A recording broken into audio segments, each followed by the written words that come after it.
K se trouve en France.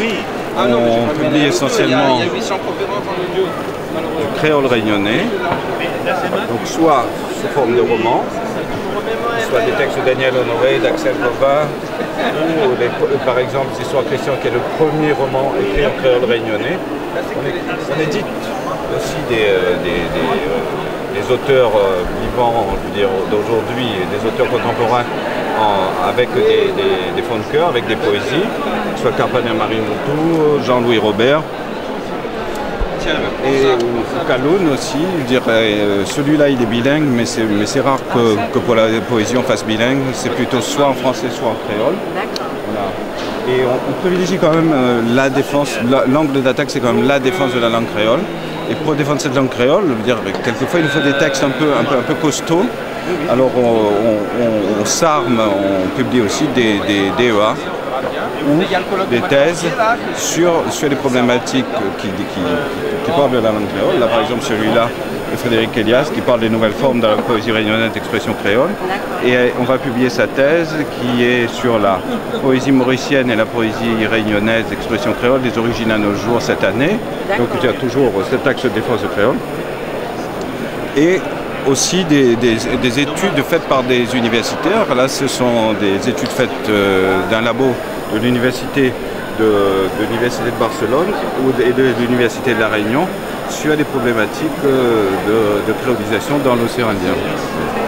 Et maintenant, on s'attaque à l'intermédiaire d'une collection qui s'appelle Sobat de Cause, à décortiquer l'œuvre d'un auteur, et tout ça fait par des universitaires à minima, pas des doctorants, que des universitaires qui décortiquent l'œuvre. Donc là, la première fois, ça a été l'œuvre de Carpenter Marie Moutou, et la deuxième fois, ce sera celle d'Axel Bovin. Le débat est déjà fait, et en octobre, à l'occasion de la semaine créole, on va travailler sur Daniel Honoré.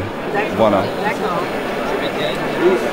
N'oublie pas non plus, je veux dire aussi quelquefois des espaces la Réunion est dans un espace francophone aussi, donc on a collaboré avec une revue qui s'appelle Carnavalesque, un numéro spécial Océan Indien avec des auteurs des Seychelles, des Comores,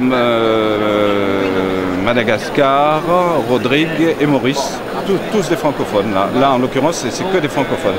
C'est un éclairage francophone. Voilà. D'accord. Qu'est-ce que vous allez nous présenter que vous n'avez pas encore tout dit là? Non. Et en même temps, la langue pour moi par exemple, doit tout dire. C'est-à-dire que chez nous, il y a un saint par exemple qui est réputé tout faire. C'est Saint-Expédie. Donc moi en tant qu'auteur, j'essaye de décortiquer ça parce que j'ai une vision, je suis plutôt anarchiste que religieux. Donc je porte un regard. Je porte un regard aussi sur la langue, c'est-à-dire que tout doit être dit avec notre langue. C'est-à-dire que même le sexe, que la religion a essayé de bannir, parce que la religion a été complice, je veux dire, de l'esclavage chez nous. La preuve, toutes les villes,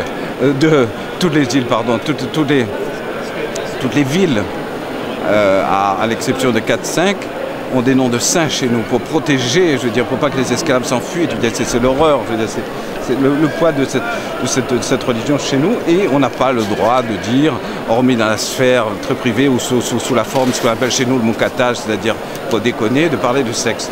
Eh bien, moi je dis non, voilà, la langue créole doit aussi porter ça, doit aussi porter le sexe, doit aussi porter ce qu'on vit, donc à tous les niveaux, quoi, voilà.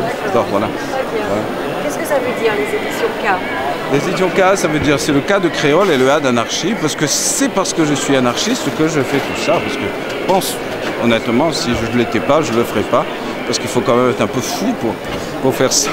Voilà, merci.